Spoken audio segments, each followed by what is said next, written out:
So it appears that these things are getting smaller and smaller.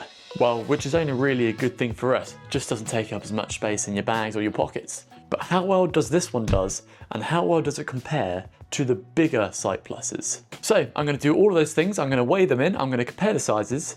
I'm then going to see how many tires this thing fills up, because that's quite an important thing to me. I'm also going to be checking the accuracy of this thing, because it does have a PSI monitor on there. And then finally, I'll give you my thoughts and opinions and whether I would buy this or not. One final thing before we get going, I do actually have an affiliate code which will get you a little bit of money off this thing if you do want to buy it and you like the look of it. But of course, watch the full video first to see if it's going to be for you. Finally, chapters will be linked below. Let's get into it. Okay, so here's what it comes with. It does come with a few bits and bobs. It comes set up like this. As you can see, it's pretty small in there, and it does come with a silicone shield on. They do provide like this little plastic bag in case, you know, you're going through like torrential rain or downpours and you just want to keep it protected. Instructions if you need it, but I'll show you how to use it in a moment. And then we do have a few other bits and bobs in here. Some spare rubber bits if the inside of yours starts to wear a little bit. Pump adapter for balls, and then a little dongle adapter that goes in here, and I'm going to need this a little bit later. I'll show you why. Maintenance on this thing's quite easy. So there's a little rubber seal in there. It looks like this. That quite literally just stays on and creates like a perfect air seal. If that's starting to wear outside of here, all you have to do is unscrew this, and then you can replace the inside of that with your new one. Okay, sizes. Compared to the bigger size here, the AS2 Plus, well, you can see actually it is quite a chunk smaller than that one, so definitely going to save space in your pocket or saddlebag.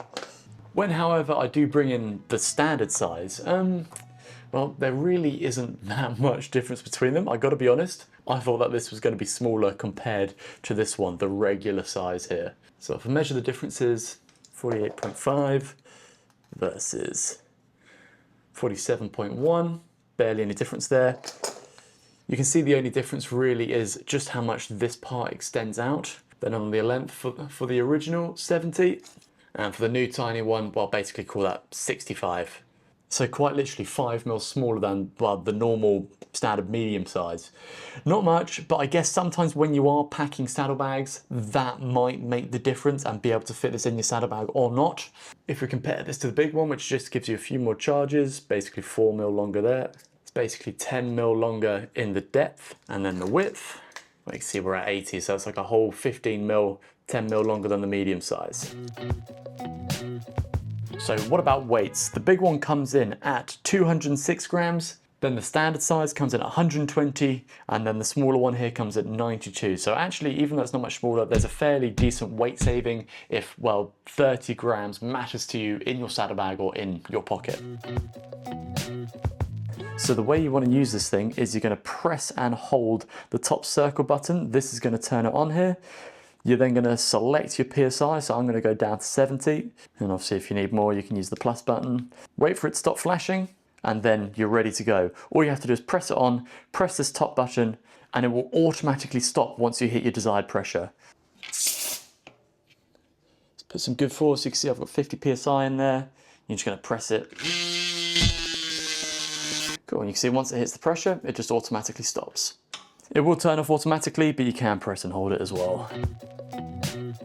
It does use a standard USB-C, and battery recharge is pretty damn quick, usually about 20 minutes at most for these. Right, we're at full charge. We're going to see how many tires we can inflate until this thing runs out, because to me that's quite an important thing. I ideally would like at least 3, but we shall see.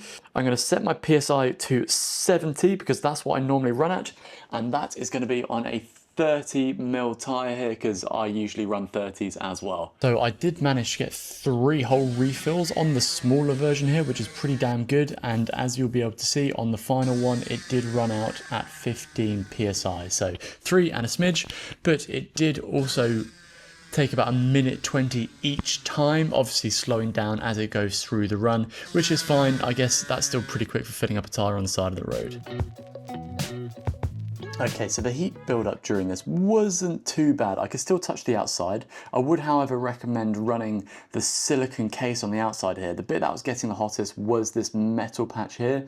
So the dongle actually helped quite a lot not to transfer heat into the tyre, particularly on this one. But one thing I will say is that I was running this back to back to back, and well, that's where you get the most heat build up. No time for the heat to dissipate out of this thing, whereas realistically in real life, you're just going to fill it up once and probably not use it again for the rest of the day. So yeah, for that first one, I could still touch everything, but by the end of that third one, well, this was getting pretty warm and pretty hot. And so was the valve stem, but I could still touch them, especially after that first one. So reliability, I've been running this new one in my pocket for a month now. Seems to be totally fine so far, and historically these ones have been great as well. You can see even this medium size here, well, if you compare it to the top one, starting to yellow a little bit, just because it's been running in my pocket for that long. So yeah, it seems to stand up to my sweat just fine, and I'm quite a big dude who sweats quite a lot. Basically, I haven't had one fail on me in the past, and I expect the one that you buy to be pretty reliable. If it doesn't, they have got a warranty on it, so feel free to contact them and chase them up to make sure they replace it. Noise levels on these things aren't too bad. They are at annoy your neighbours levels, so wherever you stop, you're going to be creating a fair chunk of noise. But my ears weren't ripped off by the end of doing all the testing.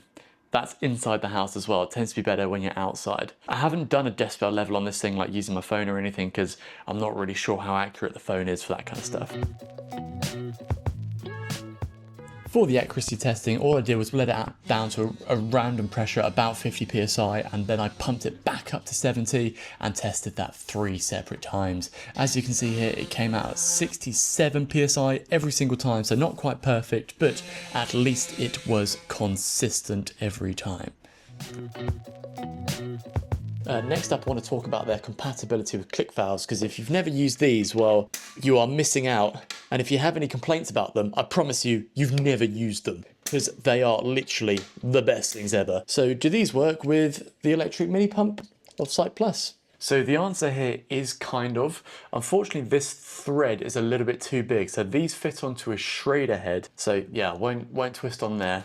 So you are going to need the dongle adapter here, which does screw on. And then this end of the dongle is a Schrader head, so you can then start to screw on from there.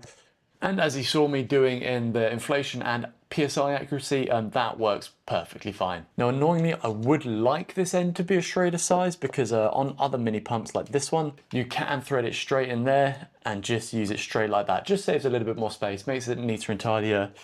That means you don't have to carry the dongle with you. With that being said, even though it is quite stiff, even without that, you can press these straight onto the heads there. So you can see now we've got, well, 69 PSI on there. And if you press the button, it will inflate it. You just have to use a lot more force than you would ideally want to, especially compared to the pressed head. So it will still work even if you don't have the adapter and the dongle, but this is a much better solution. And of course, if you do have a Schrader head, you are going to need this dongle adapter as well. So maybe if you're running mountain bike, or some of you do like to run Schrader.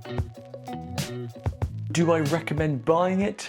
It is of course up to you. I think if you have a small saddlebag or not much space left in your pockets, and you are just needing that extra 5 minutes space to squeeze this guy in, and you just want to get it in there, then I could see it being worth it for you. For me, on the other hand, I'm probably going to go with a slightly bigger one as normal. I just think you're going to get an extra tire inflated, just in case. I've never been on a ride where I've got more than 2 punctures really, but it's just nice to have that extra tire to inflate on the slightly bigger one here. Even though the accuracy was off, it was consistent at the very least, so you can probably just bump it up by 2 or 3 psi and get the precise pressure that you want. And finally, for us Clik valve users, slightly disappointing that I can't attach it straight onto there, but you know what, totally fine, easy to get around, and you can still use it without the adapter if need be. Again guys, I have got my affiliate link code here. It's just Cycling Unbox, all caps, will get you 5% off, and I do actually get a little bit of kickback from it. it, but the decision is up to you. Hopefully you can use all the information in this video to make sure that if this product is worth it for you. Finally, if you have any questions and things that you think I've missed, stick them in the comments down below. I reply to most things. Or you can find me over here on Instagram, where you can follow my daily shenanigans, or I reply to most things on there as well. But I've been Jason, this has been Cycling Unboxed. I'll catch you in another video.